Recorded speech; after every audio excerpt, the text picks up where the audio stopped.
Ladies and gentlemen, will you please take your seats? We start the program.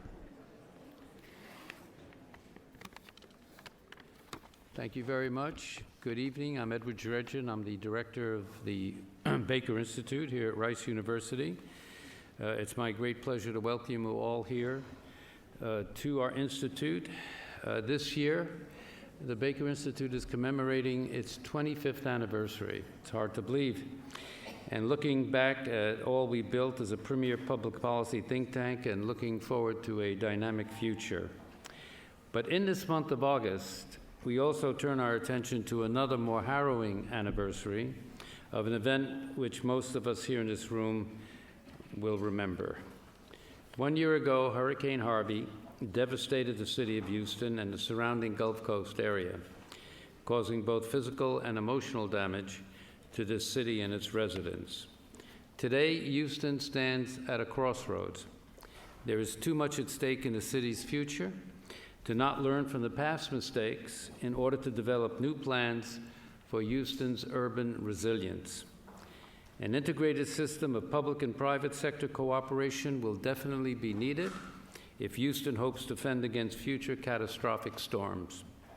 As our keynote speaker this evening will make clear, for Houston to assure its future, it will need to learn to live with the water instead of simply against it. That's one of Jim Blackburn's major themes, and I think one that we should remember. In that context, with the support of the Houston community, strategic decisions will have to be made by our public officials and private sector leaders. Our noted keynote speaker, Dr. Blackburn, is a Baker Institute faculty scholar, professor in Rice Civil and Environmental Engineering Department, and an environmental lawyer. He serves as the co-director of Rice's Severe Storm Prediction, Education, and Evacuation from the Disaster Center, and is the founder of the BioCity Initiative, with which the Baker Institute is co-sponsoring this evening's event. Jim has received well-deserved recognition for his research and his advocacy over the years relating to the Texas Gulf Coast. So tonight, Jim will present timely and much-needed findings from his report, Houston, a Year After Harvey, Where We Are and Where We Need to Be. His presentation will be followed by a panel discussion of experts whom he will introduce, consisting of people who have been involved in Houston efforts to become an environmentally resilient city. So please join me in welcoming Jim Blackburn to the podium.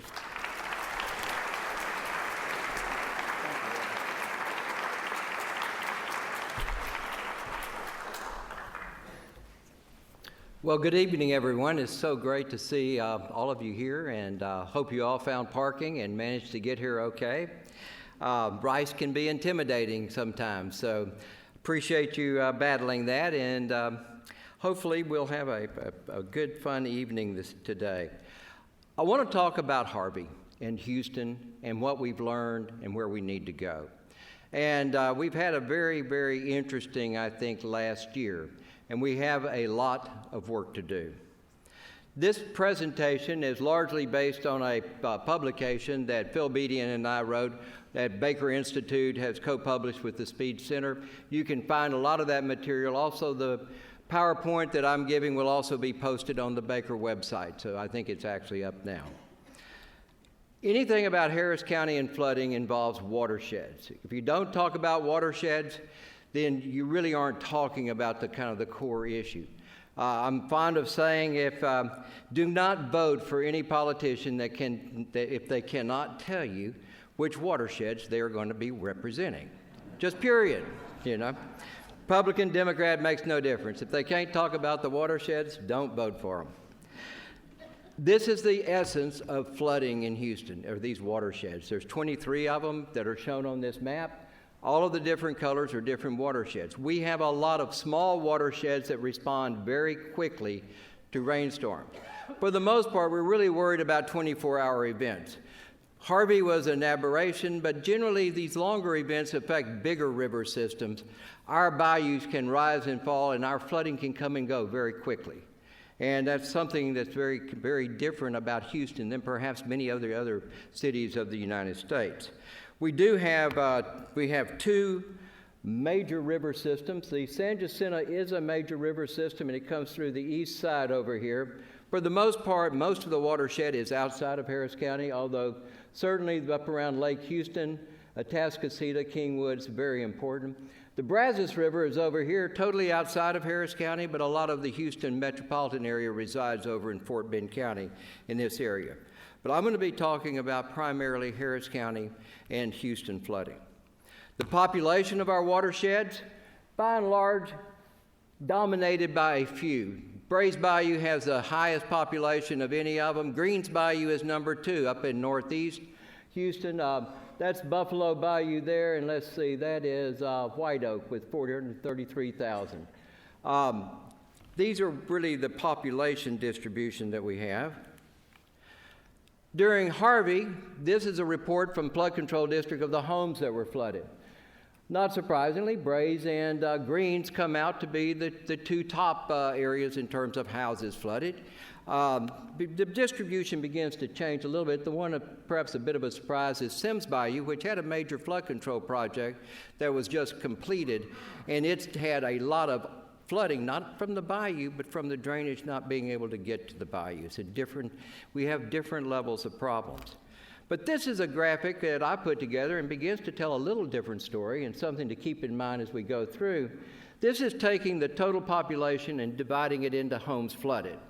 And if you do that, it turns out Hunting Bayou had the highest percentage of homes flooded versus population. Number 2 is Clear Creek, Cedar Bayou over by Baytown, and on the east side of the county is number 3 with San Jacinto, Sims, and Greens coming up. Now, one point I want to make, I'll be coming back to this a lot, is 3 of these 6 most flooded watersheds are low-income watersheds. And so this whole question about equity and the expenditure of money fairly across the county is something that we have a legacy of that we're going to have to address. It's just something to keep in mind. Congratulate yourselves. Those of you that voted, and it's probably not very many of you, but perhaps a few in this crowd. We have obligated $2.5 billion worth of debt to address our flood control problem. The theme I'm going to talk about tonight, money's not enough. We have money, we've got to spend it wisely, and we've got to have an overall plan. Congress has also come through. The February Appropriations Act came up with about $15 billion for the Corps of Engineers. Of that, the Corps has indicated that they will allocate $295 million to Clear Creek, $75 million to Brays, $65 million to Hunting, and $45 million to White Oak. So we will be getting federal money as well as local bond money. The bond was important because we need matching money for the federal money, and we also have a lot of other bayous that are not having any protection from the federal government that we have to do with our local funding. These are the bayous that are the watersheds that will be basically helped by the federal government in the short term. And this is the distribution of funds that Harris County announced. I think they voted on it Tuesday, if I'm not mistaken, at Commissioner's Court. Many of us, Bayou City Initiative, a group I helped found, and I'm very proud of the group, we've debated and worked on the bond issue language for a couple of months. And 2 things were important to us, transparency and equity. And we got both of those written into the call for the election in the order that Commissioner's Court passed. And this is their first attempt at geographic equity in the spending. And as you can see, the colors light up across the map. We're perhaps making good progress. I will tell you the County Flood Control District reached out to the citizens of the different watersheds. They held hearings in every watershed before the election. And I would tell you, between transparency and promises of equity, that, I think, explains the overwhelming support of the bond issue, at least in part. So what I want to talk about tonight is a plan for the future, a plan for a resilient future, and I think it has 3 key pieces. One is vision, another is information, and the third is action. And I would tell you that most of what you have heard about with the bond issue and everything is in the action area. We haven't heard as much about vision, and we certainly haven't heard as much about information. And I think they are as important, if not more so, than action. So I want to start off and talk about vision. That vision thing, as it's been called by some. We have to learn to live with water. In the kind introduction that Ed gave me, he talked about the fact that I have been talking about living with water. It is really the future of Houston, is we have to live with water. You're not going to banish a Harvey. You're not going to get rid of that much water. You're not going to put it in a concrete channel or underground and forget about it. You're going to have to live with it. Water is demanding space. Water is a citizen of Houston and Harris County. And it's totally contrary to the way we've been thinking. We ought to change the name of the flood control district to the flood management district. You're not going to control flooding, and it's a total misnomer to think that way. But look at that bayou. That's Brays Bayou. 3 different time periods during Harvey. Down at the bottom, look at that bayou. That is a roaring river. That is a dangerous water body. You actually can see the danger more in the middle, where you can actually see the current. You know, when it looks like a lake, there is a huge current underneath it. That is dangerous water. That is not 6 inches of water that you can wade through. And the question is, how far does that danger extend into the sides? And I think on every one of our bayous, there will be zones that we cannot protect. And we're going to have to figure it out, and we're going to have to remove a lot of houses from those areas. That's the legacy we have. We're going to have to make room for it. Now, many of us have been working with a lot of people from the Netherlands, and they have come up with a concept called making room for the river. They spent much of the last couple of centuries confining rivers, building dikes, pushing rivers in. They're changing that philosophy. They're now starting to make room. This is the river wall. That is where the levees used to be. They have now moved the levees back. They have moved the people out of this area. They've dug a new channel here, all to make the river work better and to basically reduce the long-term threat of a breach or overtopping. They need more room. They need more space.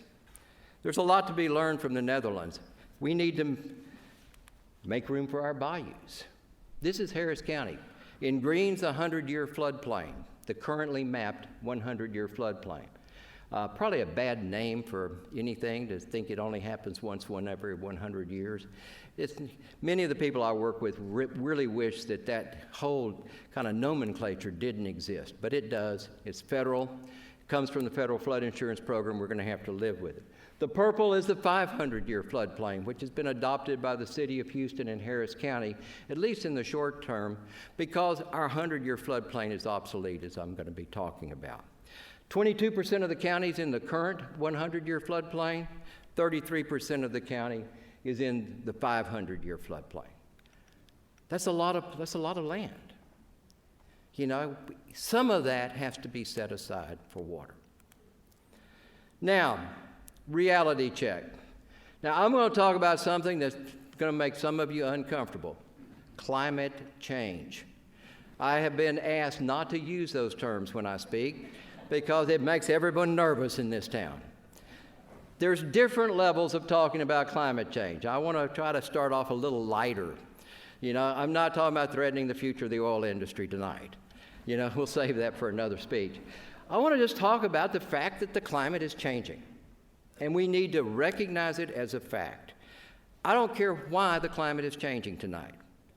It's changing. We need to recognize it because we're building infrastructure today that's going to last 50 years. If we don't get that right, we're just going to be obsolete in 10 years, 20 years. All this money we're spending will be obsolete if we don't get this right. And the rainfall amounts that we're using for planting are too low. This is a map of, and we have, by the way, you have a 100-year 1-hour rainstorm. You have a 100-year 4-day rainstorm. They're different amounts. 100-year rainstorm is 4.3 inches in an hour. I mean, that's a lot of water in an hour. It's also 15 inches in 4 days, supposedly.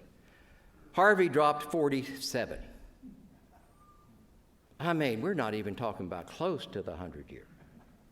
The 500-year is 21 inches. But I want to focus on that one in yellow, the 24-hour, because that's the one we map our floodplain map. That's what our floodplain maps are based on. The 24-hour 100-year rainfall is 13 inches. That's what the 100-year floodplain map is based on. The 500-year, 100-year, 24-hour is 18.9 inches.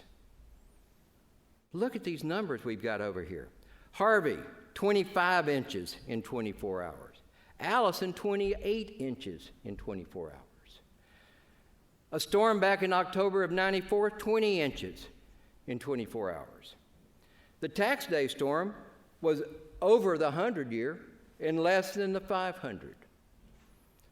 So we're having 100-year and 500-year events more frequently than statistics would suggest. Now, there's been a study called NOAA Atlas 14, National Oceanic and Atmospheric Administration. It's studied, and they've studied rainfall through Harvey. There's Houston. There's Loop 610. Look at that color. The 100-year rainfall, 16 to 17 inches, is what the updated statistics suggest. Currently, we're using 13 inches. So we're at least 25% too low, if not 30 to 33% too low in the 100-year, based on statistics. Now, I'm going to tell you a couple of things. One, the current map we have is obsolete. Our 100-year floodplain map. By the way, we locate hazardous waste sites with this map. We locate landfills and protect landfills and hazardous waste to these levels. We build roads to these levels. It's obsolete. Right now, it's obsolete. We need to be honest about that.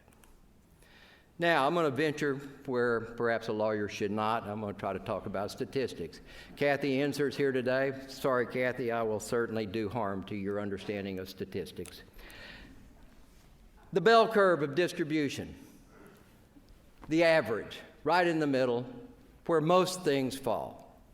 Then down on the edges, you have 2.1%. That's the 2% risk area, translates maybe into 50-year. And your 100-year event or 1% rainfall event would fall somewhere like that. So, let me venture. There's Allison. There's tax day. There's Harvey. We're way out at the edge here. Now, I saw a wonderful presentation about the bell curve to just finish my detour into statistics, and they put TBD up here. You know, well, to be determined, that doesn't make a lot of sense. There be dragons. There are dragons at the edge of the bell curve.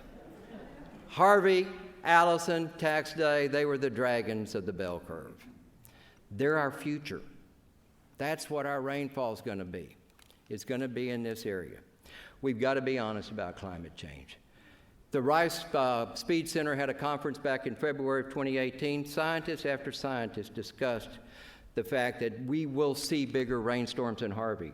Harvey will be not all that unusual in the future. We will be seeing larger and larger storm events. We need to plan for it. Katharine Hayhoe is a wonderful climate scientist, and she talks about looking in a rearview mirror and driving in West Texas. And I can't remember. She was driving. She's over at Texas Tech. She was driving from Lubbock to either Plainview or Muleshoe, but it's flat as a pancake out there. She said you can drive the whole way looking in your rearview mirror until, I think it was Plainview, but I may have it wrong, until you get to Plainview and you have to go around a grain elevator that's right in the middle of the road. You know, no way, if you're driving in the rearview mirror, you're going to run into that grain elevator. Well, we've got some grain elevators in front of us, and we're driving with our rearview mirror as far as rainfall is concerned. There are people that can project what we're likely to see with climate change. It's possible. We can do it. We hadn't even begun to have that discussion. This is about the vision of living with water. How about this vision element? This is from down in the Clear Lake area. This is my favorite slide of this whole presentation. And this actually was put up after Ike. That's how high a Category 4 surge would get in this particular area of Clear Lake. And this is right on a major intersection. And with a Category 5, you know, Maria, Irma, the storms that hit the Puerto Rico, Florida last year, that's how high it would get. This was put up with FEMA money. You know how long it lasted? A month. Why? Realtors complained you couldn't sell any houses. Well, yeah. That's the power of information. I'm not talking about regulation. You will not hear me talk except for one slide about regulation in this presentation. Information is powerful, but we suppress it. We hide it. We don't talk about it. We're not honest about it. And that's real important. It's more important to protect people than it is to sell a house. I just got to say it. And that has not been our ethic.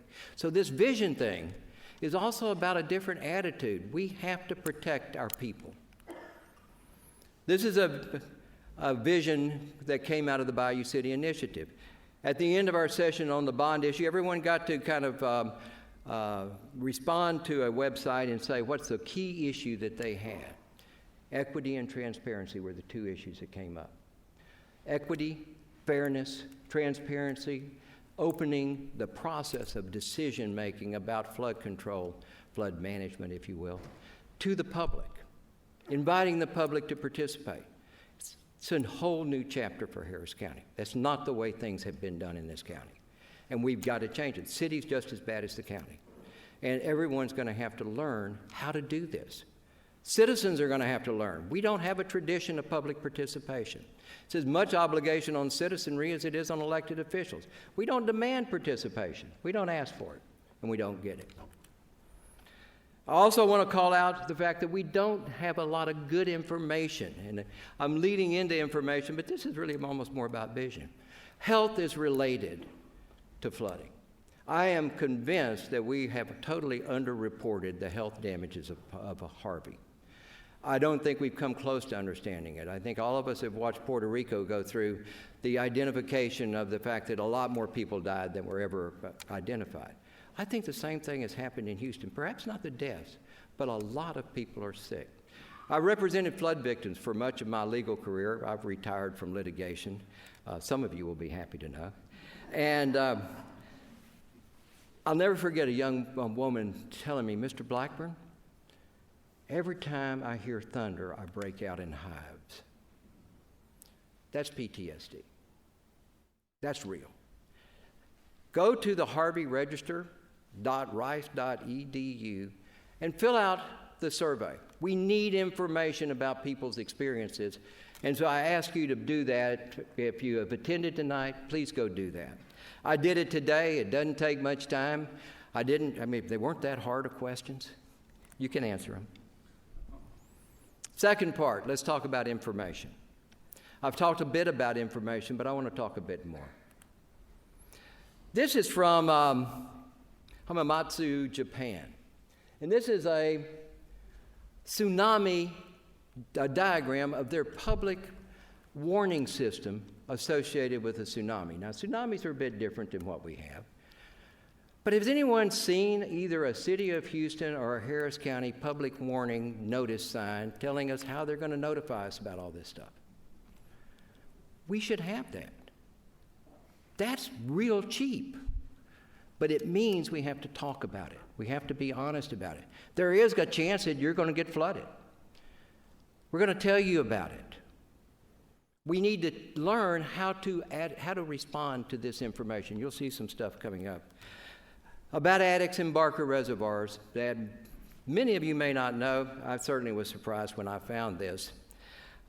This is Addicks Reservoir. Barker is similar. The area in blue is the area the government actually owns. The area in green and orange and brown, that's private property that was developed, but it is lower than the top of the levees. So the levees can fill up with water to a point where it will go beyond the land the government owns. Many of the people that bought houses behind Addicks and Barker never knew they were buying into the flood pool of the reservoir. That's a different issue. However, when Harvey was coming in, this is a map of Harvey, and particularly I want you to pay attention to this yellow circle. That is August 24th, Thursday. Harvey has just become a hurricane. It's out in the Gulf. The U.S. Army Corps of Engineers did a forecast of what the rainfall would be from Harvey. And we all heard predictions. There's going to be a lot of rain with Harvey. I'm not sure anybody believed it, but there were predictions. But the Corps started modeling it. And so they used their computer models, And in this case, on Barker Reservoir, Thursday morning at 7 o'clock in the morning, they were predicting, and the lines that are important on this graph are the blue line, which is the elevation at the edge of government-owned land. That's 95 feet. And this red line, which is how high the water is expected to get. At that point, it was expected to get about 3 feet higher elevation-wise than the land owned by the government. That was Thursday, 7 o'clock in the morning. Friday, 7 o'clock in the morning. Barker is now about 5 feet above the government land. And now they're predicting that Addicks is going to flood as well. And on this one, the blue line is here and the red line is here. You know, it's about a foot and a half higher than the government-owned land. So let's go to Saturday. Barker, they're now predicting, is going to be about 8 feet higher than the government-owned land elevation. And Addicks, they're about 5 feet higher than the government-owned land. On Saturday, at 11 o'clock in the morning, the Corps estimated the first home would be flooded 28th of August, which would be Monday, 11 o'clock in the morning. Barker, midnight on Sunday. Sunday morning, now we're estimating 10 feet. Now we're estimating, from, about 7 feet, 6 feet, higher than the flood pool. And at this point, mandatory releases are identified as being started on Buffalo. Now, most of the people I've talked to that have been flooded either on Buffalo or behind Addicks and Barker woke up and stepped into water, and that was the first time they had any warning that they were going to be flooded. Now, I'm not going to be critical of anybody that knew about this. I don't know who knew all this information. The point is, this work was done and was not transmitted to the public. We need to get this information. It is possible to have first-class, excellent information. It would be helpful. It might not keep you from flooding, but it might give you a chance to rescue your belongings, pack, and get out of there before you had to be rescued by a boat. We put a lot of people at risk rescuing people because we didn't give adequate warnings. We can do better, and this is technology. Addicks and Barker, since 2009, have been identified as 2 of the 6 most dangerous reservoirs in the United States. That is both a risk of levee failure and a risk in the population that was at risk. 2 of the 6 most dangerous since 2009, and they never got fixed. Tuesday, when we were in the midst of the worst of the flooding from Addicks downstream, the Corps ran a computer model of what would happen if Addicks or Barker levees broke. It was a real possibility. Maybe not imminent, but possible. They ran the model. I have seen a model run. I have not been able to get my hands on the model, or I would show you the results tonight. Everyone in this town should see those model results. We would not be having any trouble getting Addicks and Barker fixed if all of us knew what risk this population in red is looking at. It's talking about flooding between I-10 and 59 all the way into and through downtown. The point is, if we had a tradition of sharing information, of using information, of talking to the public, we could do better. So we need to learn how to use technology wisely. There's some wonderful technology out here. Now, this is a medical center deal. This is Ike coming in. These are rain bands of precipitation coming in with Ike, and all these little triangles are gauges on Brays Bayou. Rice University has all of this being basically observed in real time. Phil Beatty set this system up, and he predicts flows in Brays Bayou based on both existing and projected rainfall, as well as on the computer model results and comparing it to stream flow.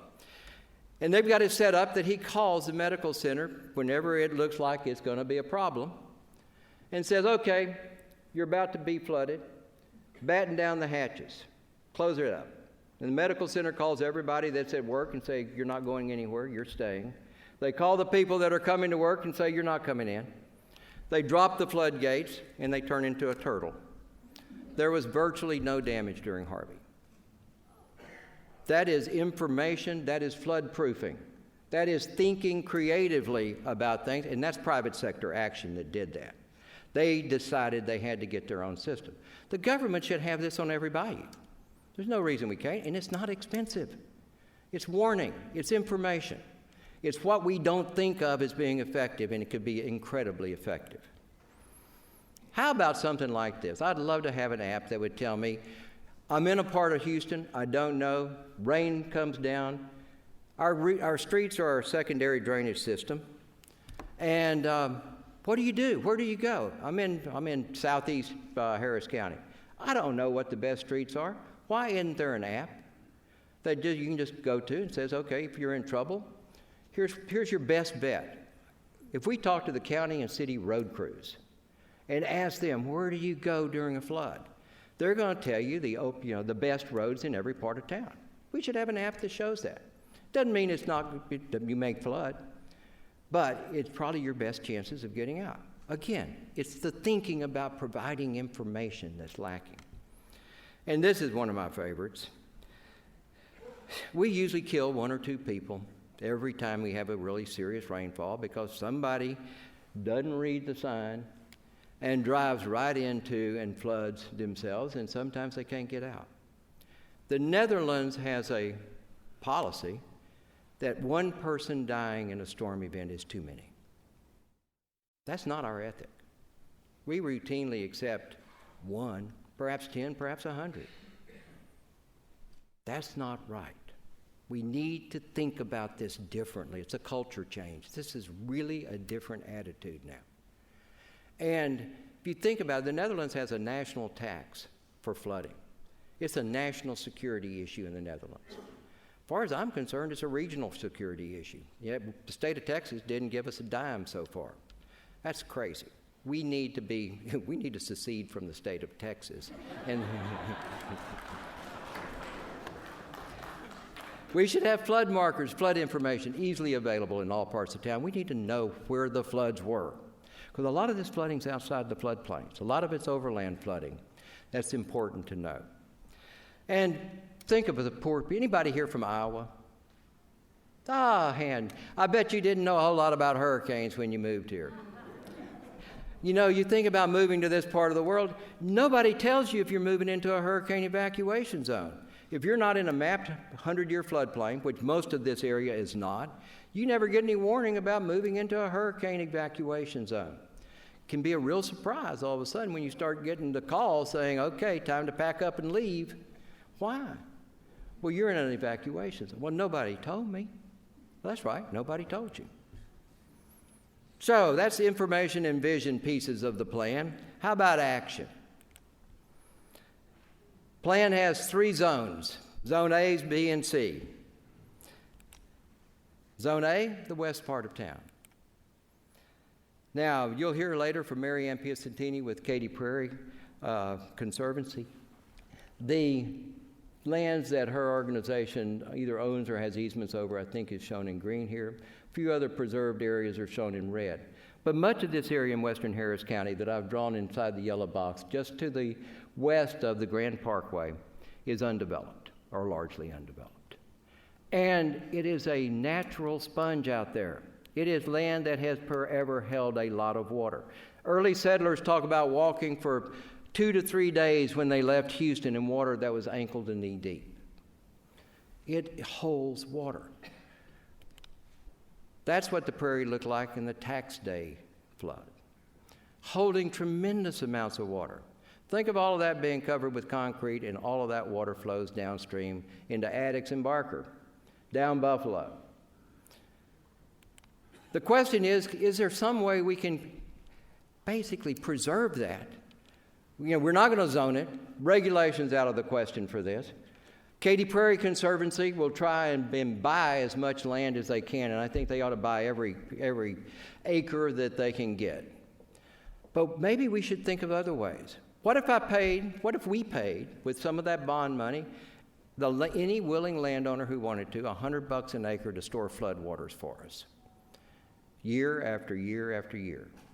Add that to the money they make from cattle or rice or whatever they're growing or doing. And then maybe there's a new market, perhaps carbon, and that's a different topic for a different time. A group that I'm working with, Speed Center, developed a concept about buying and selling ecological services. Hink Mover and Megan Parks and others are working with us on the soil value exchange concept, where we actually set up a commodities market to buy and sell ecological services like flood storage. I can preserve 50,000 acres of flood storage cheaper than you can build a 5,000-acre reservoir. And it will be incredibly effective. There'll be no condemnation, and we'll work with private landowners. That's possible, but it has to, you're thinking out of the box. You're breaking the frame. It's different. We've got to think creatively. We got to fix Addicks and Barker. Addicks and Barker have silted up. Maybe they can be made deeper. Maybe we can put pump storage, but we've got to fix those levees. It's a tragedy, it's a sin that it has not been fixed. No money was appropriated for many years for the Corps of Engineers to do it. That was unexcusable, but we need to move forward. We need to fix it now. We've got the money, we've got to get it done. Zone B, action. Well, we've got federal funding coming. We've got local funding coming. We're going to be doing things. We'll be building retention ponds. We'll buy out some houses. We'll do some channel work. But I need to put a note of caution here. We need to be honest about this. This is Brays Bayou. When Project Brays is completed, the area in brown will no longer be in the mapped 100-year floodplain. This is the estimate of the area that would be removed. So all of a sudden, there's only a little bitty blue floodplain. Right? No, that's not quite right, because our rainfall is changing. We're going to be upgrading the 100-year rainfall. The 100-year floodplain map will change again, and we will expand it back out. So we are not going to be necessarily removing, in the long term, homes from the 100-year floodplain. The 100-year rain's getting larger. The floodplain will be remapped, and even if you collapse the old floodplain, the new floodplain will expand back. So we need to be honest about what we are achieving with the money we're spending. The money we're spending will be well spent, but it won't eliminate the flood. That's the point. And we need to undertake a massive buyout program across the city and county, because that's the quickest, most effective way to remove people from harm's way. Some places just cannot be protected, and we have to be honest about it, and we got to lay it out. 3 watersheds are particularly vulnerable to upstream development. Harris County development caused Brays Bayou, which used to only reach a peak of 8,000 cubic feet of water going past a particular location per second. The same rainfall amount today generates 34,000 cubic feet per second passing a point. That's a fourfold increase in flow for the same amount of rainfall. And we did this to ourselves. This is concrete upstream. This is all of those automobile dealerships that realized that if they built a 10-acre plus parking lot, they'd have to put in a retention pond, so there's a whole bunch of 9.9-acre parking lots. And they weren't subject to retention. Loopholes, ways to get around things. We need to strengthen the runoff regulation. Fort Bend County has had wonderful economic development, and they have the most stringent runoff requirements of any county around. We need to get those requirements. San Jacinto River, Atascocita, Kingwood. This is what the San Jacinto River looked like outside of Kingwood after Harvey. That wasn't there before Harvey. That's sand that was deposited by Harvey. The Corps of Engineers went out to study it, and I was told they could walk from the 59 bridge over the San Jacinto River all the way into the top of Lake Houston because of the silt that had built up. It's hard to move water.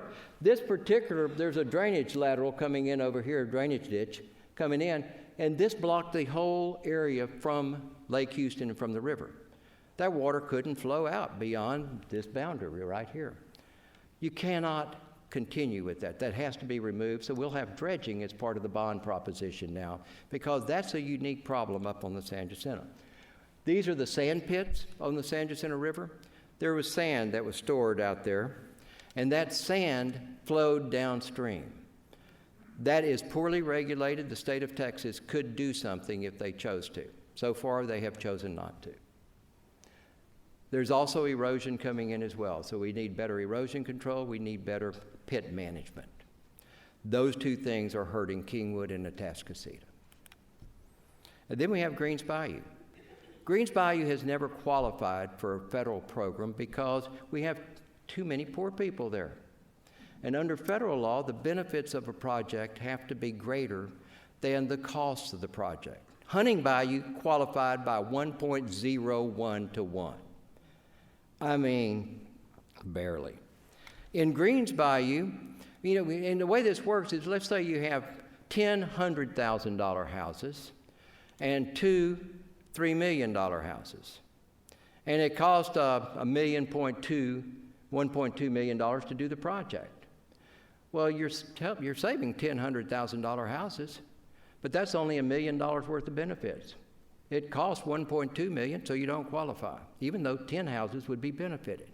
On the other hand, 2 $3 million houses generate $6 million in benefits, cost $1.2 million, and so that project is 3 to 1. It's a great project. The poor people get discriminated against by the way that we structure the federal program. That needs to change, but I'm not sure it's going to happen in the next week or two. Harris County is going to have to look at this. We're going to have to make sure that we get equity in the expenditure of this bond money. It's one of the most important propositions that we have. It's one of the things Bayou City Initiative really has insisted on from the beginning. It's got to be written into everything we do, and it's important. And I just emphasize again, 3 of the 6 most heavily impacted watersheds are low-income watersheds.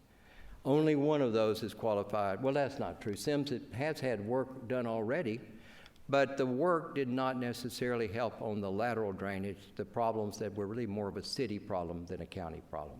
Sims is a different problem than Greens, which includes, by the way, Halls Bayou. And then you've also got in there the Sims, Greens, and Hunting has just qualified, and hopefully we'll have a federal project. I also want to mention that with this idea that we're talking about buying out a lot of houses. We're talking about retention and detention ponding being built in these green spaces that are going to be opening up. We're talking about a lot of land area being dedicated to flooding, to water. And that's totally compatible with something called the Bayou Greenways Plan. There's over $100 million in bond money that was voted by the voters of the city of Houston to create the Bayou Greenways. And these dark green bayous are the bayous within the city that are part of the Bayou Greenways project. These are not because they're part of Harris County. We ought to include and incorporate this. I think you could, with the Bayou Greenways and with what we're talking about and with massive buyouts, you're talking about a city changing its form over time. And that is a vision of a city that can live with water in the future. Then we have Zone C. Zone C may be the most important and the most difficult of all of the areas to deal with. The flooding that we had in Harvey was rainfall flooding. Rainfall flooding it was devastating. It's horrible. But there's another type of flooding that comes with hurricanes called surge flooding. Surge is basically the bulge of water that moves onshore when a storm comes in. A bulge. How about 20 feet higher than sea level? And it's a moving bulge, and it's got waves on top of the 20 feet. And that's what hits the coastline. That's what moves up into Galveston Bay. That's what gets magnified as it goes up Galveston Bay. And that's what it looks like. That's a Category 3 storm. Not a 4, not a 5. Category 3 hitting down at San Luis Pass, which is down here at the bottom, down in here. It's the worst place for a storm to come ashore for Houston. And this is the surge that's generated. Coming up into here. Look at those numbers. 25 feet, Houston Ship Channel. Now, that's 25 feet above sea level. Anybody been out to the Houston Ship Channel lately? Anybody know what's out there? It's the biggest industrial complex in the world. About, well, I mean, what, 6 refineries, 7 refineries, something like that. About 300 chemical plants. I mean, they're subdividing chemical plants now. There's probably more than that. But there's a lot of chemicals and hydrocarbons that are being worked on out there. And they're all stored in big storage tanks. A lot of storage tanks. There are 4,400 of them on the Ship Channel. And those are the ones that would be flooded with a 25-foot surge. About 2,200 of the 4,400, about 50% of them would have significant water surrounding them. These tanks were not designed against rising water. They were designed for wind, not rising water. Jamie Padgett here at Rice has estimated that 90 million gallons of oil and hazardous substances would be released if this storm hit. Now, for reference, Exxon Valdez was about 12 million gallons of oil. Deepwater Horizon, offshore, was about 210 million gallons. This would all go into the neighborhoods around the Ship Channel and then would go into Galveston Bay. It'd be the worst ecological disaster in United States history, and it would shut down the economic engine of this region. And we don't have a plan. And it's not even on Harris County's radar right now on the work that Judge Emmett has proposed. I understand this is a big-ticket item, but it has to be part of our thinking. We do not have security without addressing surge. This is the proposal that Bill Merrill came up with, the Ike Dike down at the coast. Basically, it's a levee along Galveston, hooks up with the seawall here, all about 17 feet. This is a barrier across Bolivar Roads, the 2-mile wide opening that's about 30 to 60 feet deep. And then this is Bolivar Peninsula has a levee. If you built it, this was what would happen. At 17 feet, you would still flood Galveston. It would come over the top of the seawall because the storm we're talking about, this Category 3, generates a 20-foot surge at the coast. It will be stopped from coming in here. So the flooding in the bay itself isn't as bad. You're talking about 8 to 10 feet of rise in the bay. But that water gets blown across and up into Clear Lake, which still floods to the extent of about 12 to 14 feet. And then the Ship Channel, which gets flooded to 16 to 18. Not as bad, but flooded. The talk is that a barrier like the Maeslant Barrier from Rotterdam, the only barrier like this in the world, would be constructed across Bolivar Roads, but that's only about 1,000 feet. And the remaining 11,000 feet would be a barrier like this. This is from the Eastern Scheldt in the Netherlands. It's a gate with openings like this to allow for circulation. You can kill Galveston Bay. The Zuiderzee was killed by the Netherlands people because they didn't put any gate structures on the dams that they put across to protect Amsterdam. They learned from that. They have now put these gates in, but the Eastern Scheldt has suffered a lot of damage. There's still environmental impact from this. We have not even seen a study yet that evaluates this environmental impact. An alternative, one of our panelists, Rob Rogers, has helped us develop this over at Speed Center. Takes a levee, comes over here to the highland in Chambers County. 25-foot levee currently exists right in this area of the Ship Channel. This is all disposal of dredge material from widening and deepening the channel. And you expand that down to this point, put a gate structure like the Maeslant Barrier right there, and then continue down and connect to the Texas City levee, which is currently in existence and protects Texas City. That levee system would be accompanied by backside levee around Galveston and elevating the seawall to 20 feet. And that would lead to this. It is a very effective barrier for stopping surge coming up. It does not liberate land for development over here, nor over here. Some additional work would have to be done to protect Anahuac better, but it absolutely protects the industries in the west side of the Ship Channel. The Ike Dike, the coastal spine, cost $10 billion plus. This is about a $3 billion project. And the Corps of Engineers won't even evaluate it. It just drives us crazy. This is Rob's rendition of what it could be. It could be a park for Galveston Bay. You could camp there. You could open it up. You could have marinas. You can make it a multifunctional space. So, I'm going to put Vince Ryan on the spot and say, why can't the county start permitting this? You can get a permit to build this without having the money and without even really knowing if you're going to build or not. We've been waiting for the Corps of Engineers to come up with a project. They're going to come out with a draft EIS on basically the coastal spine, not including this alternative, in about another month. And Harris County could just go ahead and prepare a permit application and submit it, see how it fares, get it reviewed. So Vince, if it's possible, maybe the commissioners would let you guys go out and do it. I bet you would if you asked. I'm asking. So, the crossroads. It's time for bold action. We can either make it or not with regard to flooding. Ed said it when we started. Houston's at a crossroads. I could not believe that more than just about anything. We have the chance to basically set the standard for resilience in the 21st century, or we have the chance to be the biggest flop in the 21st century. We got hit by Harvey before most other big cities on the coast got hit with something like Harvey. We're among the first to encounter the weather changes of the 21st century. The question is, are we smart enough to figure it out? Are we bold enough to figure it out? Are we creative enough to do it? And can we muster the mindset, the attitude to make it happen? I think we can, but there's nothing easy about it. But I do think if you put those together, you have defined resilience. But it takes all three. It's not just action, it's not just information, and it's not just vision.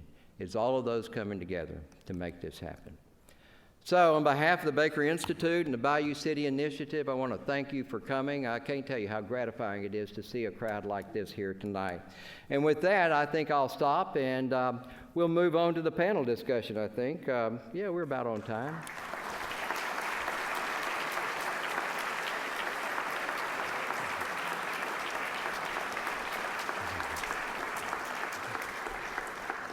Now, it's also my pleasure to introduce Mustafa Tamiz. Mustafa has been the managing director of Outreach Strategist for a considerable amount of time. He has a background in politics, national security, media, and community development, community relations, and has carved out a niche as a strategic consultant across multiple disciplines. He's been in more than 600 media appearances over the years for Fox News, CNN, MSNBC, as well as local programs.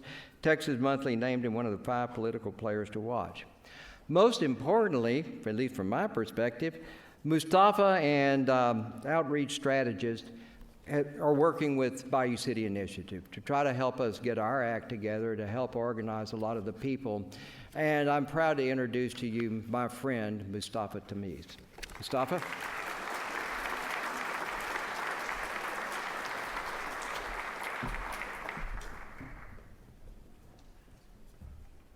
Put anything in front of Jim, he'll just read it. Thank you all for being here. And if I could ask my panelists to join me. Didn't see Tom McCaslin come in. I'm hoping, there he is. Great. Come on up. I don't see Tom. Oh, sure. How are you?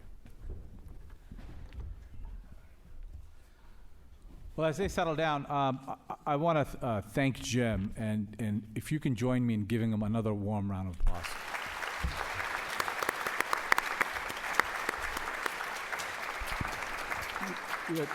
Dr. Kleinberg, who talks about demographic shift in our city, in our state, and our dear friend here, are really truth sayers. They say things to people in a way that people understand it, and they're able to understand how to interact with the information that's given. And we're very fortunate to have them in our town. And if we don't begin to listen to them and begin to organize, we're likely just to have the information just come in, and the next time there's another flood, we'll all get together and say, you know what, this keeps happening, what are we doing about it?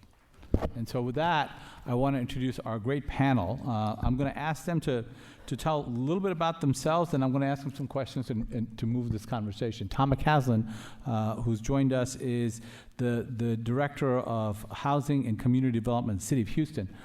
Tom, in prior life, also worked at the county, where he saved us, from the housing department from bankruptcy almost, and does an enormous work. Tom, do you want to first? What I'd love for you to do is to take a minute and talk about the housing department, and talk about your background. And as you see post Harvey, what do we have to do in order to change how we think about housing as a whole? Thank you. And just one clarification, housing department very well run at the county. I was at the housing authority that was about in bankruptcy when I got there. So don't want to cast the aspersions on my friends at the housing and the community services department there.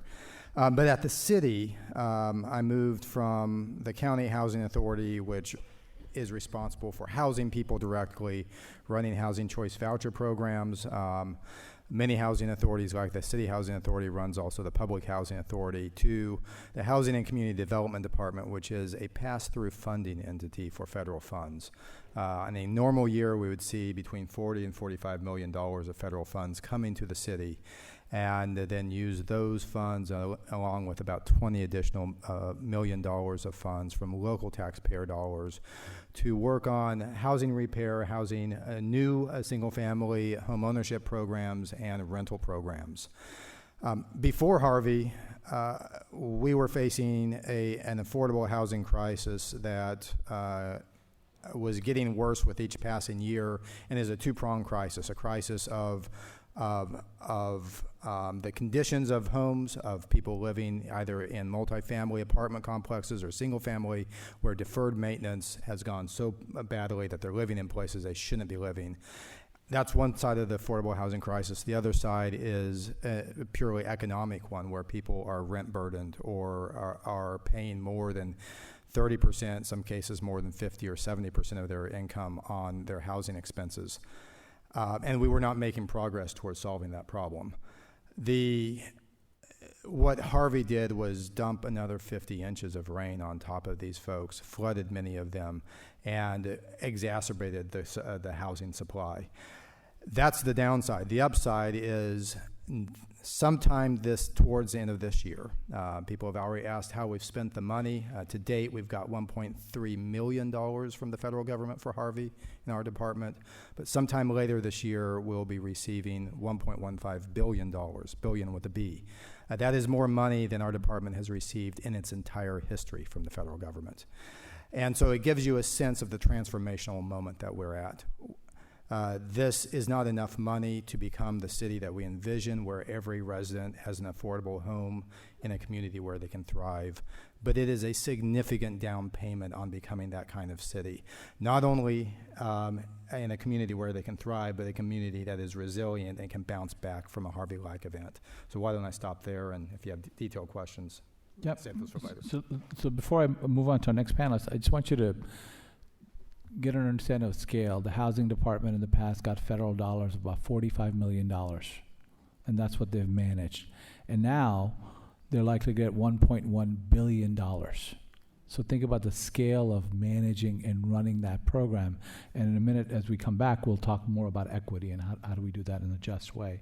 Marianne Piacentini. Piacentini. I should use my husband's last name. It's Turner. But I'm too Italian for that, so. You have a Mustafa Tamiz on the other hand, they can't pronounce it. A founding partner, president of CEO of Katy Perry Conservatory. Can you talk a little bit about the conservatory and what's its role? Because I'm not sure if everybody understands the importance of it. Actually, the Katy Perry Conservancy has been around since 1992. Our goal is to protect a sustainable portion of the Katy Prairie, which is an internationally recognized ecosystem that's comprised of both prairie and wetlands, where the goal is 50,000 acres. So far, we've protected about 20,000 of those acres. It's been a tough row to hoe because we do mostly that with private philanthropy. We have gotten a lot of foundation money and a lot of private individual money. We do get some federal money, and we've actually been fortunate since 1999 to work with Harris County Flood Control because they recognize the value of what the prairie can do to absorb water. But it's not just about flood mitigation. It's also about extraordinary wildlife habitat. We're in the middle of the Central Flyway, which had, in the past days when we still had rice, had a huge population of snow geese. If any of you used to go along I-10, you would see flocks of the geese flying over, and you'd think that there was going to be a thunderstorm because it was like a black cloud. We also have tons of ducks, lots of mammals. It's also an extraordinary recreational opportunity for hunting, fishing, hiking, biking, an opportunity too for our young people to actually get outdoors and to see kind of a wild land, not to just be in soccer fields, which are all great. My kids all played soccer too, but to actually have an opportunity to say, this is an area where it's not controlled. You can see snakes, you can see frogs, you can see all kinds of things. It also provides water quality, though. Our wetlands are nature's kidneys. And of our property, we have about, of the 14,000 acres we own, almost 14,000, and then we have another 4,000 acres that we hold under easement, which means that we own the development rights of those land, but they're held by private landowners who continue the quiet enjoyment of those lands. We find that those lands improve the water quality because 3,000 of those acres are in wetlands, and they're different than a detention pond. They do the same thing a detention pond does, but it actually takes water from rainfall and cleans it. As I said, it acts as nature's kidneys. The prairie itself also holds water, which we're going to talk about, I think, a little bit later, but it has many, many benefits for the region, and we hold it not just for the wildlife that it protects and benefits, but for people. So we open it up to the public, but it is not a park, it is a preserve, and it's owned in perpetuity by the Conservancy. So we're just like a private landowner, except we're supposed to be around forever, and as they say, forever is a long time. And so if you think about the public-private partnerships, we often think about parks, and we think about how parks, like the downtown park and how it operates. But imagine a partnership where not only is a place to hike, bike, go hunting, but a way to actually safeguard the rest of Houston. Because in that Section A that Jim described when you were looking at that, if we don't do that right, the rest of the town is going to see that water. So thank you, Marianne, for being here. And then our last panelist, Rob Rogers, who's the founding partner, Roger Partners Architects, and urban designer. And Roger's been working on some very important projects for Jim. So with that, Roger. Thank you. We're a firm, we're based in New York and an office here in Houston. And we sort of operate at the place where architecture, urban design, and landscape intersect. And we like to think that those are actually very artificial boundaries for what we are facing as a civilization in the future. And so we've been working with the Speed Center on the Mid-Bay Barrier, and our background comes from trying to understand the role of infrastructure in these changing times. And so we worked with the New York Stock Exchange after 9/11 to redo the security in the streetscapes of Lower Manhattan. And we worked with Metropolitan Transit Authority to flood-proof a lot of the subway operations in New York City. And so it was natural for us to begin to engage and talk about this conversation, that place where, you know, yes, we've got all these problems, but in fact, we also have opportunities. And what we try to bring is the conversation about the opportunities as well as the protection. Thank you. Tom, floodwaters don't distinguish between rich and poor. They come everywhere, but they affect people very differently. So as you look at the $1.1 billion, but as well as the larger effort in Houston, how do we make sure that we're doing this in an equitable way when even the federal regulations make it difficult? Yeah, they do make it difficult. they tie your hands a lot of different ways. But when we are looking at data, and we've been digging into the data, and I know that some of our partners are here helping vet some of that data that we've recently received. If you look at it just on an economic basis, you still see the wealthy neighborhoods as well as the middle income and the low income neighborhoods being almost evenly impacted. In fact, the economic impact is more heavily weighted towards the more wealthier neighborhoods because that's where your higher priced homes are. But if you start to look at it from a different scale, and that's the lens of looking at the human impact there, whether it's the percentage of lost income, the percentage of lost equity in a home, their ability to bounce back from that, you start to see the real impact of the storm start to shift to your lower and lower income neighborhoods. That's the lens that we're looking at as we develop the programs that we'll be rolling out in December and January when these federal funds get here. Recognizing that there's a need to make sure that we push those subsidies far enough up so that it's hitting some of those folks at that 120% area median income or thereabouts, but also realizing that we're probably getting about 1/3 of the money we need to fully recover if we're going to put the lower and middle income people back on their feet after Harvey. I'm gonna jump to you, Rob. Because while we're talking about low-income neighborhoods on the one end in order to create equity, on the other side of this is the ship channel. And if you could just take a quick minute and talk about why the ship channel is important, not just to Houston, but to the national economy, right? And then talk a little bit about the project that you've been working on there. Yeah. Well, Jim outlined it a little bit, and I think everybody in Houston knows that, approximately 40% of the petrochemical activity in the United States takes place in and around the ship channel. So as an economic engine and driver, not just of Houston, but of the nation as a whole, it's incredible. I think Jim's presentation also talked a little bit about the risk, economic risk, staggering environmental risk, staggering risk to all of the workforce, because it's not just about the physical infrastructure. Everybody who runs all that stuff lives right there too. So, even if the companies go to protect their own equipment, you still are going to have a staggering disaster on your hands. And so that's a big driver. And what we've been talking about is looking at using the vision, I love the word, the vision, the opportunity, the public-private partnership. If you think about the vision that Houston had to build the ship channel and what that meant to the history of this city in the last 100 years, that is what the Mid-Bay Barrier can do for the next 100 years. You're really talking about protecting everything that you've done and what you're going to be for generations.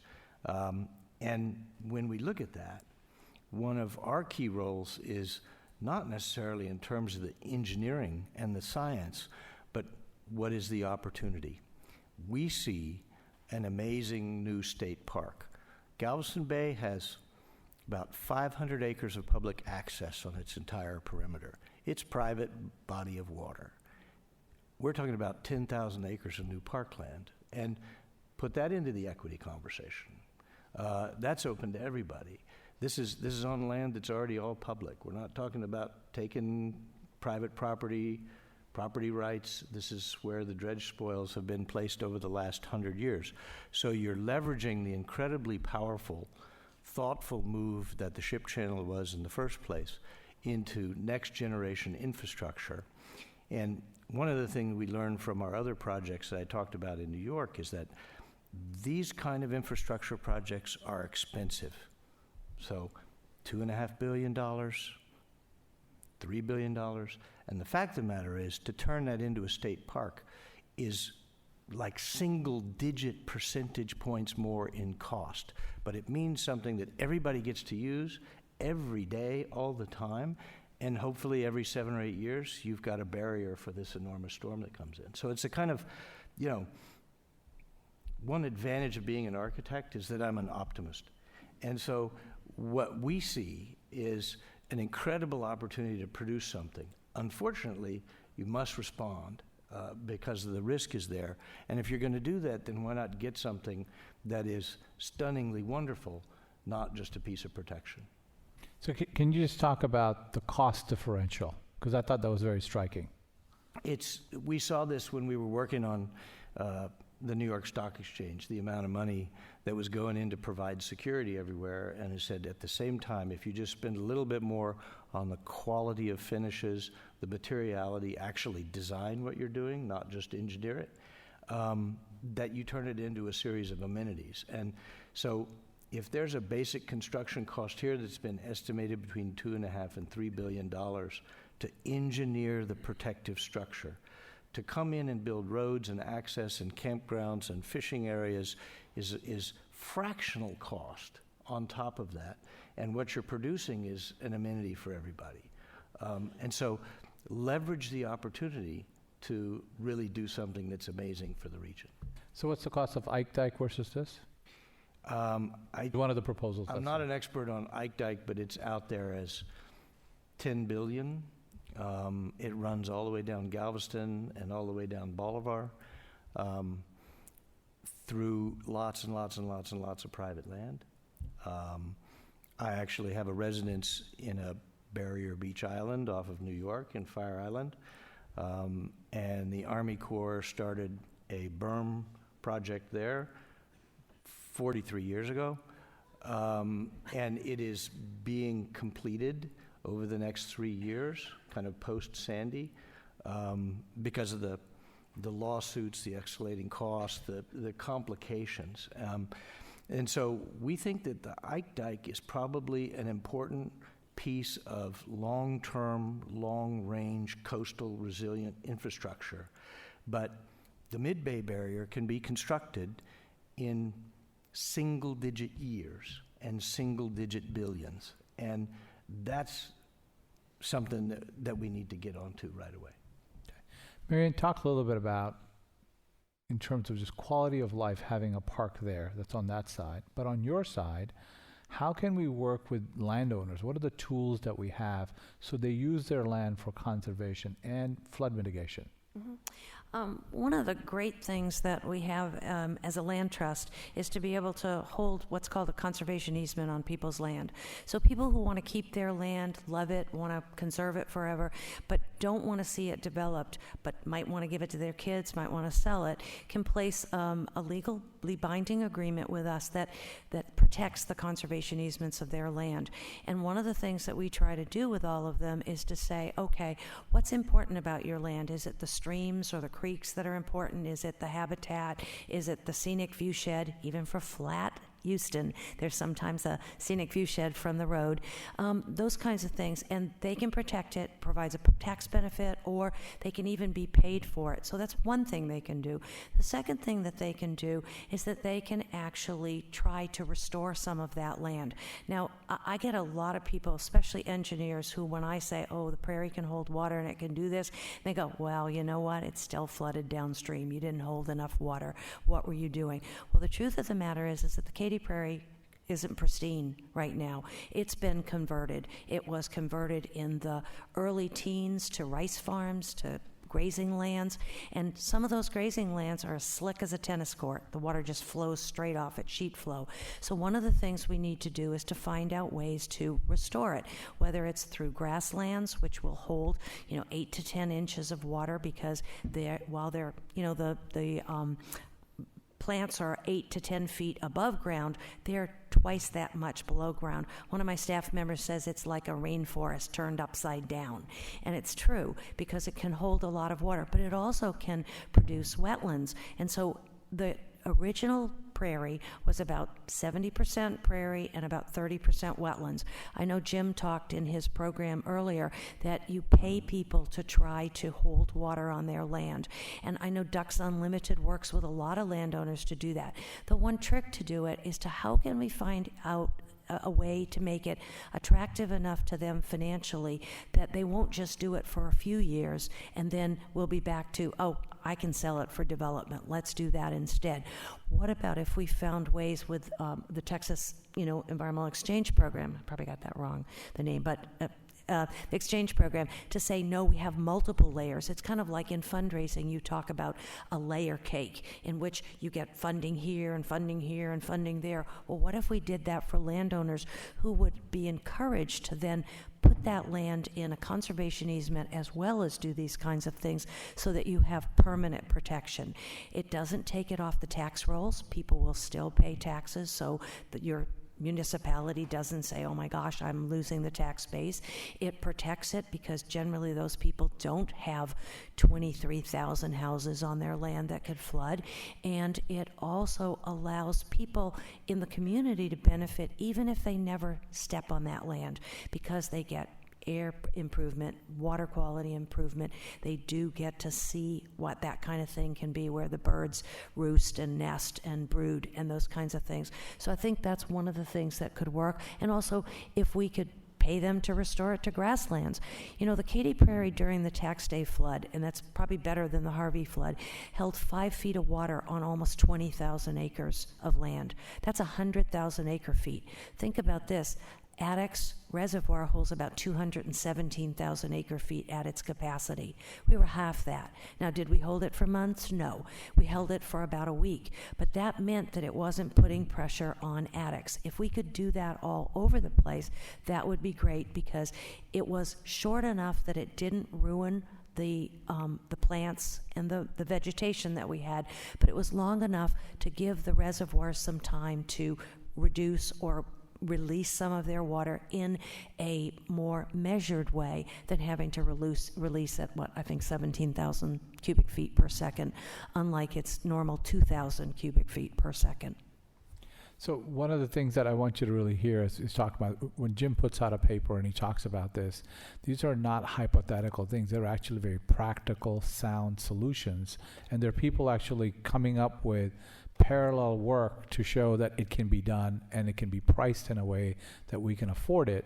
Not just that it's a great idea that sometimes will take 100 years to build something, and when it was there, it would be great, but by then, none of us would be here, right? I mean, I think that's one of the... And one thing I want to add is it's a lot easier in terms of environmental controls and impacts to actually save land and restore it than it is to necessarily put in some big, great infrastructure project.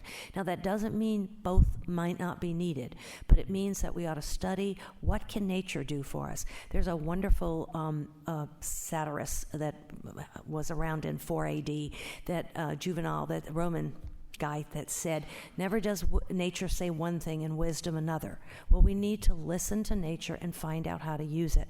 There's a 1912 plan that Arthur Comey put together that looks at what I think Bayou Greenways Initiative actually is implementing, and that is, how do we use our bayous and our creeks to their advantage? How do we keep people out of harm's way, but make them parkways, make them beautiful? Did we do all that? No, we did some of it, but not all of it. And if you look at Allen Parkway and Memorial, that was all supposed to be green space all the way from downtown all the way out to Memorial Park, which, if there weren't houses there, roads there, could have held a lot of water. Yeah. So it's not always about money. It's about how we think about this. How do we live with water? Tom, let's talk about something that's not money from the city, but policy-wise.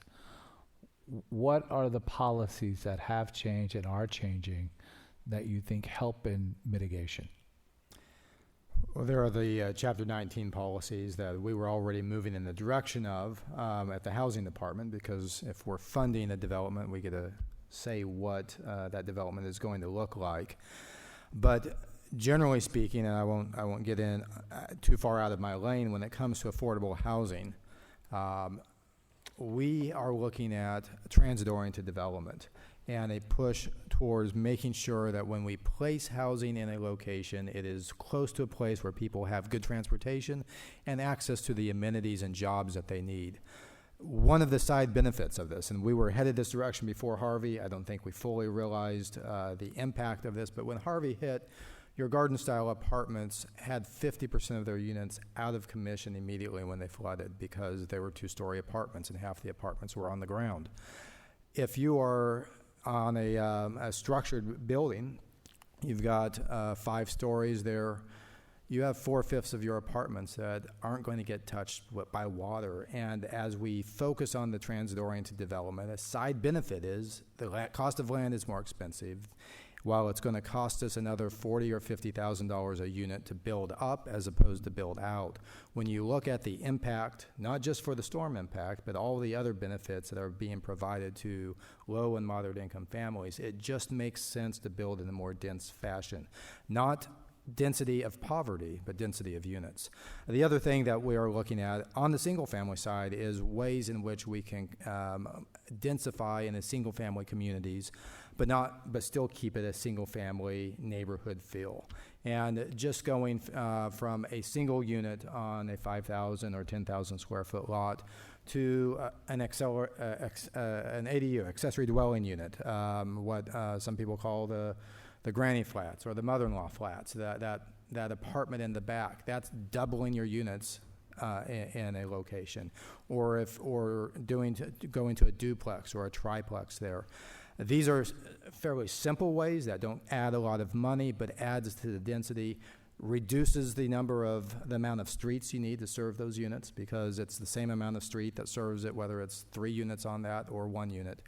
And then making sure that as we design each piece of this, we're asking the question, since we're building at scale, since we're funding at scale at this point, and over the course of 5 years, spending $1 billion, which will likely put us as one of the largest developers in the city over the course of that time, what can we be doing because we are able to call the shots about ensuring that the entire site is designed in a way that can hold water, that has those native grasses that I get to play with on the weekend out on the Blackland prairies, that are going to thinking about whether or not cisterns make sense on a scattered site basis. These are issues that I'm not an expert on. I'm barely a housing expert. My expertise really lies in trying to make government function well, and I rely on the experts to tell me what those other things are. But that's the outreach and the communication that we're doing right now to those experts around the community to ensure that every dollar that we spend is spent in a way that gets the maximum benefit, social and economic benefit for that low-income family, but is also benefiting the broader community as well. So think about that. The largest developer in the 4th largest city is the city of Houston, right, which is looking to spend $1.1 billion in restoring people's homes. What would that be like that if it was done in an equitable way, and that we thought about traffic and we thought about walkable communities while we were spending those resources? And just to give you a sense of the breakdown, this is on our website, so I'll just give you round numbers, but about 400,000, I'm still adjusting to the scale. $400 million focused on the rehabilitation of existing homes, including the reconstruction that will be in compliance with Chapter 19, the new regulations. More than almost $320 million focused on new multifamily with a real focus on transit-oriented development, and $200 million that's focused on new construction that will allow us also to do acquisition, focusing for example, on buyout places where if you've got a low-income family, the price of their home is $60,000, $70,000. That's what FEMA is going to pay for the buyout. That's not going to land them on their feet in another location. We can come in with that gap money, working with the Houston Parks Board, working with Harris County Flood Control, and help them land in a place with an extra $50,000, $100,000, ensuring that they're moving away from the floodways as a first priority, and then from the 100-year floodplain as a secondary priority, but leveraging our dollars against these other FEMA dollars in a way that really is helping folks who are most vulnerable to the flooding get out of that harm's way. There are microphones there, so we'll just take a couple of quick questions before we wrap up. So as you make your Yeah. way to a microphone, Mustafa, if you have can a I question. Mhm, make a please. comment but Yeah. while we were getting to a microphone? When we talk about what people can do, and Tom mentioned it with prairie grasses, is that there is a program that we're trying to work with the Lady Bird Johnson Wildflower Center to actually come up with what's called Habiturf, which you can put on your own yard, and it holds about 2 inches of water. It's not available yet. They're working with a sod producer because nobody wants to amend their soil and put prairie grasses in, but your homeowners association will accept it because it only grows 5 to 8 inches. You only mow it 3 times a year, so think about what that does to air quality and your cost of either your own labor or hiring someone. But it also doesn't use a lot of water, can withstand drought, and you don't put those inputs of fertilizer down your drain to Galveston Bay, so it also provides cleaner water in the drains down to the bay. And those are things that I think we should all be working on together, not just separately in our little silos. And last but not least, BioGreenways Initiative is great, but we're also working with a number of other groups called the Headwaters to Baywaters Project, which is to try to protect riparian corridor from the headwaters of Cypress Creek all the way down to the baywaters of Galveston Bay. Because if we can get people out of being right next to the bayou or the creek and let them have room for the river and not be in harm's way, that is going to do an amazing amount. And when people say, oh my God, people are never going to move, how are you going to do that? This is a 50-year effort. It's not an effort for tomorrow. But that's what we need to do, is look to the future for these smart ideas that are going to change the face of Houston. And that's why I liked Jim's and Phil's paper to say, you look to the past to learn what you can, but also recognize that the future is going to be very different and we need to make a change. Great. We'll take your question and start wrapping up. Hello, thank you for letting me ask a question. My name's Ray Bryant, and it hasn't been discussed about all the sewage treatment plants. I think there are over 40 of them on the bayous, so this water you see here is just raw sewage out of your toilets. I think Jim has the answer. Yeah, please. Sorry. What a way to end, huh? Raw sewage. All sewage. This is one of the health problems that we have, is that these sewage treatment plants are oftentimes at the low point. We use gravity to go to send it. They're protected supposedly to the 100-year flood level. This is where this obsolete floodplain map is a real problem, in that essentially we don't have them high enough. They're not protected enough. I think over time we're going to be moving a lot of sewage treatment plants as well. Go ahead. My name is Abner. I'm a flooded citizen twice, 2001 and a year ago. But my question is, of the $1.6 trillion GDP of Texas, industry contributes about 50%. Yet the income of the state of Texas from the industry is 5%. How come that the majority of the people of Texas cannot force the industry to contribute more money to the state of Texas so they can protect all the industry along the ship channel from being flooded? You want to take that, Rob? So whenever you bring up sewage or tax, we're going to turn to Jim. Yeah, I get all the dirty ones. Industry and the role of industry, I think, is a very interesting one and very important one. I think if we're talking about building something like the Galveston Bay Park Plan, the Mid-Bay Alternative with local money, I think you will see industry asked in some form or fashion to contribute. I think we could very easily, with industry's permission, and working with them. I mean, they're going to be the ones that will benefit from this. And I think if it were done in, an equitable way to industry, where you spread the cost among all of them, and basically set up a special taxation district over in the industrial sector, that they could contribute a bulk of the money to build some of these alternatives, and could do it relatively quickly, and it would help all of us to be able to do that. We haven't asked them. We haven't had those discussions. This is part of an open, honest discussion that needs to occur.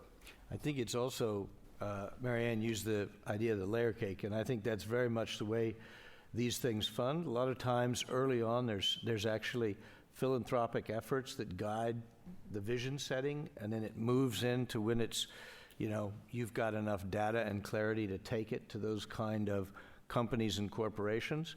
And we've been trying to accommodate some of those ideas as we go along, because one of the things you could build into the Galveston Bay Park plan is essentially what the Port Authority is going to do with dredge material for the next 100 years.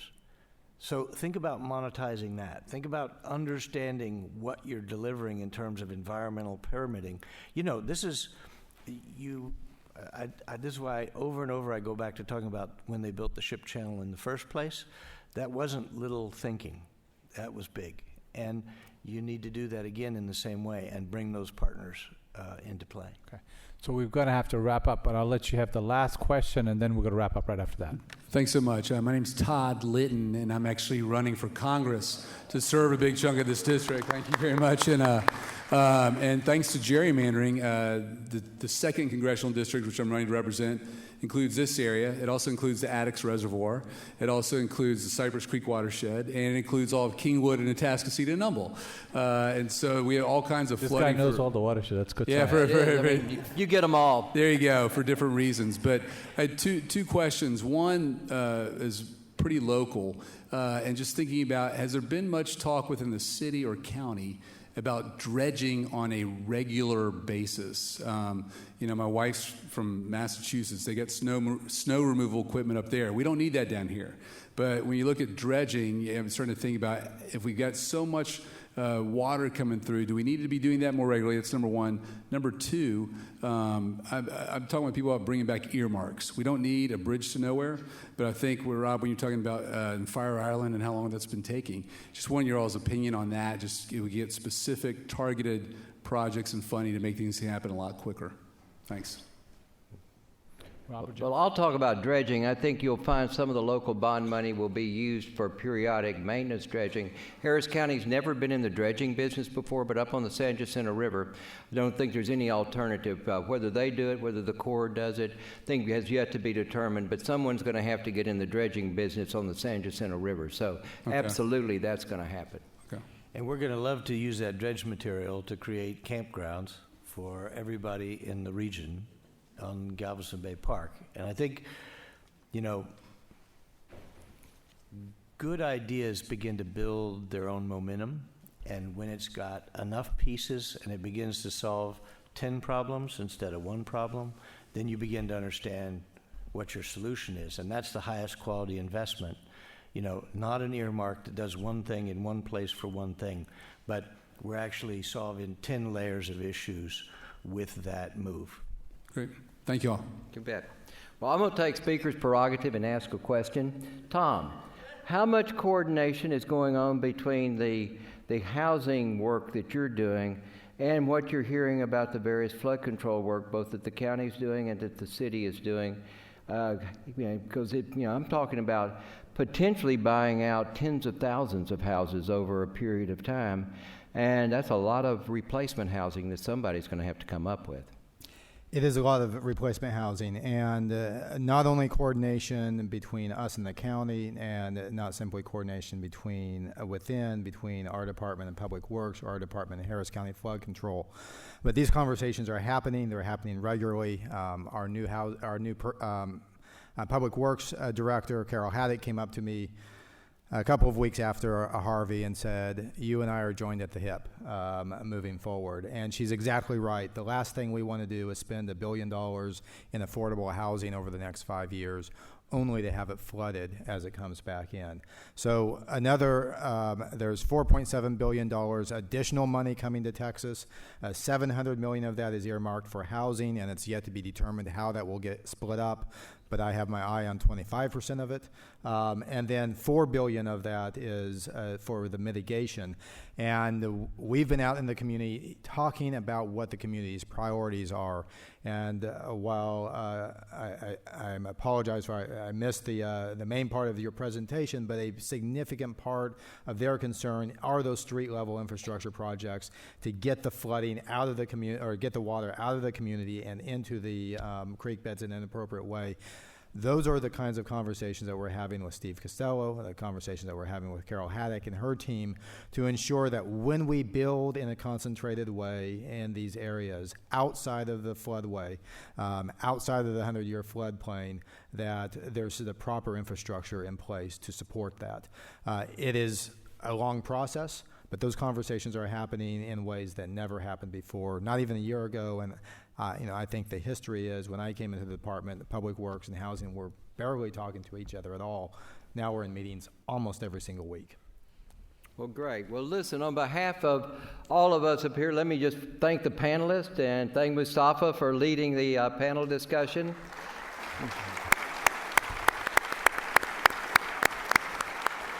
I'd like to thank you for coming out, and all of us have busy schedules. I appreciate you taking the time.